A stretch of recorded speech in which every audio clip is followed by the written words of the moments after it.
just perfectly round, and she had a Steinway piano that you looked at it and the keys went down. I never played on a piano like that in my life. The action was so old that it just went down without any effort. Is that a good piano? Well, it's not good to learn on because you need a stronger action to develop your fingers. But once you finish, then it's very nice to play on. Did she ever say anything nice to you? Not that I remember. And one time I said, gosh, oh my God, I thought I said the worst curse word. She says, that's a slang for God. And you don't use that word, gosh, or anything that resembles that. That's a slang word for God. How long were her lessons? At least an hour. And she was an old maid. I just saw some light go out. The light went off again. Oh. And so what did you do after you took lessons from her? Where did you go? Every time I wanted to take a new instrument, my mother always said, whatever you want, I'll give you lessons. So I wanted, when I was going to high school, I had a band director, Mr. Davis, and he had a beautiful violin. Well, he owed my father some money because he made a suit of clothes for him. He was a tailor, and he couldn't pay for it. So he said, look, will you take this violin in place of the money for the suit? So he says, okay. So he brings it home, and so I wanted to play the violin. Well, I took lessons from a violin teacher, and then I did play the violin in a little school, not a school orchestra, but a city orchestra. Then I decided I wanted to play the oboe. Now see, I always played the clarinet in the band, and so if you know the fingering to a clarinet, you can play a tenor sax. It's the same fingering. So in our high school, there was a swing band, and they said they needed a tenor saxophone player. I could play the clarinet, but you'd have to play the clarinet and tenor sax. So I went to a pawn shop, found me a tenor sax, and started playing it because it was the same fingering as the clarinet.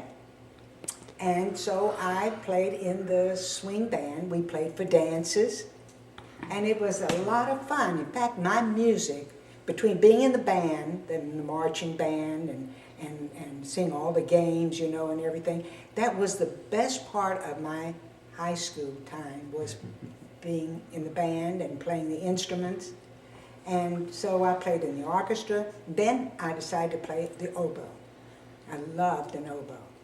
So my mother got me an oboe, and she brought me to Houston for this oboe teacher. He played in the symphony, and for years I took oboe lessons. So I've had a lot of instruments, but my main one was the piano. I always loved the piano. And when's the last time you played the violin or oboe or clarinet? Probably since I was in high school. You never had a desire to? Well, I guess I was busy with getting married and then having children and teaching, so I really never had a chance to go back to that. But the reason I've kept up the piano is because I always used it in teaching. The kids always had, you remember, Devorah, we always had rhythms. We always did a lot with music. So, and I have to tell you a story about Devorah. She was in kindergarten. And at that time, when the kids had birthday parties, the parents would bring cupcakes for the class where the birthday child was. So they would always bring me one. So I'd have it sitting on my desk. And I always knew when Devorah came by my office, because when I came in, there would be a bite out of the mug on my desk. Just one bite. I knew Devorah had been by. I thought I took that whole cupcake. Maybe sometimes you did. So what advice do you have for young students of music? To stick with it, just like Rose said. You've got to stay with it, and you may have other things in your life, but if you give it up, you really very seldom go back to it. And then people, when they are older and they hear somebody play, they say, I wish I had kept up my music. They're always sorry they let it go. That's why when Jeffrey's boys took piano lesson. Do you still play the piano? Not as much piano, but I play tenor sax. He plays tenor sax in a band, right? Mm-hmm. So, but anyhow, it's a great instrument, and it's not something you can take around with you, No. but usually people have one. You used to have 2 pianos. No. In that room, you never had 2 pianos? At one time, we had 2 Steinways, 2 baby Steinways. Oh, no. There was another one that I had that I gave to Elise. She had won a contest in composition. She composed a piece on the computer. And so we all went to Midland because it was being judged there. And she won some kind of award. But in the center of that hotel where this whole convention was taking place was this particular Steinway piano. It's about 130 years old. And it was all reconditioned. And I walked up to it and I played a little bit. I said, it's such a wonderful piano.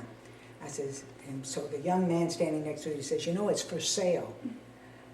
I said, well, I have a baby grand Steinway at home. But if Elise will take that one, I may take this one. But I don't know if it's cracked or anything, if it's not in perfect condition. Who walks in at that minute with a group of musicians? My piano tuner. He also had taught lessons. He played the organ, and he taught a bunch of kids, and he was bringing them to this music fest. I said, well, I want you to check this piano out, see if it's good. He checked it out. He says in perfect condition.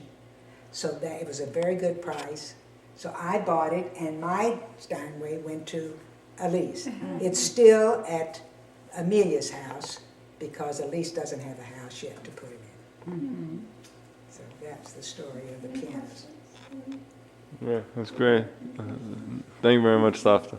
Okay. All right. Well, I think we've done enough for I today. think so. That damage, Did you huh? want to do that? I think I better put that, Yeah. because the light went out. Yeah. Is that okay? I think it's a little better. Okay. 1, 2,